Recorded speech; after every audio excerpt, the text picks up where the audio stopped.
ഒരു നല്ല പെണ്ണിനെ കിട്ടിയവൻ ഏറ്റവും വലിയ ഭാഗ്യവാനാണ്.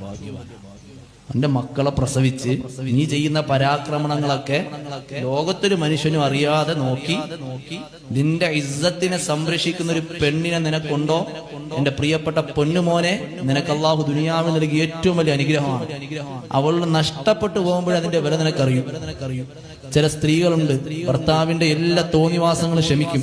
ഒരുപാട് സഹോദരിമാര് ഈ വിനീതനോട് മെസ്സേജ് അയച്ച് എന്നെ ബാദിന് പോകുന്നതിന് മുമ്പ് വിളിച്ചിട്ട് പറയും, ഉസ്താദേ ഭർത്താവിന്റെ സ്വഭാവം നന്നാവാൻ വേണ്ടി ദ്വാരക്കണം.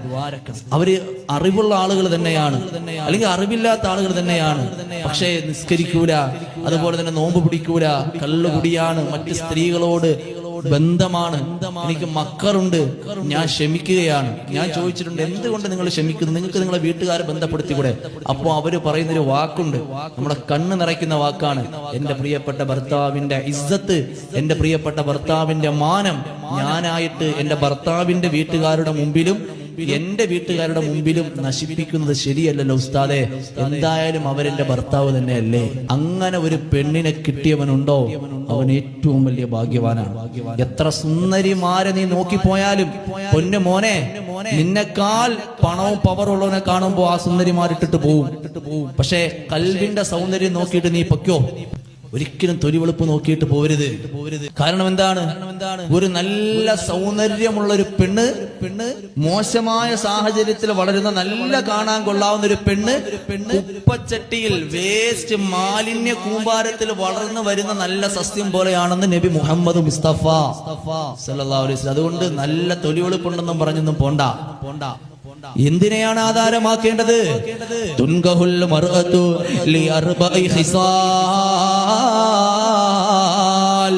4 കാര്യങ്ങളെ ആശ്രയിച്ചുകൊണ്ടാണ് ഒരു മനുഷ്യൻ അവിടെ നിന്ന് സാധാരണ വിവാഹം കഴിക്കുന്നത്. ലിമാലിഹാ, ആ പെണ്ണിന്റെ സമ്പത്ത് കണ്ടുകൊണ്ടാണ് വിവാഹം കഴിക്കുന്നത്. അതല്ലെങ്കിൽ ഔ ജമാലിഹാ, അവളുടെ സൗന്ദര്യം കണ്ടുകൊണ്ട് അവിടെ നിന്ന് വിവാഹം കഴിക്കാറുണ്ട്. ഔ നസബിഹാ, അവളുടെ തറവാട്ട് മഹിമ കണ്ടുകൊണ്ട് വിവാഹം കഴിക്കാറുണ്ട്. ഔ ദീനിഹാ, അല്ലെങ്കിൽ അവളുടെ ദീൻ കണ്ടുകൊണ്ട് അവിടെ നിന്ന് വിവാഹം കഴിക്കാറുണ്ട്. അല്ലാഹുവിന്റെ റസൂൽ പറഞ്ഞതെന്താ? ഫൽഫർ ബിദാത്തിദ്ദീൻ. മോനെ, ദീന് കൊണ്ട് നീ തെരഞ്ഞെടുത്തോ. 4 കാര്യങ്ങൾ കൊണ്ട് വിവാഹം കഴിക്കുമെങ്കിലും ദീൻ കൊണ്ട് നീ തെരഞ്ഞെടുത്തോ. ദീനുള്ളൊരു പെണ്ണിനെ കിട്ടിയാൽ അൽഹംദുലില്ലാ സന്തോഷമാണ്. അൽഹംദുലില്ലാ വളരെ സന്തോഷമാണ്.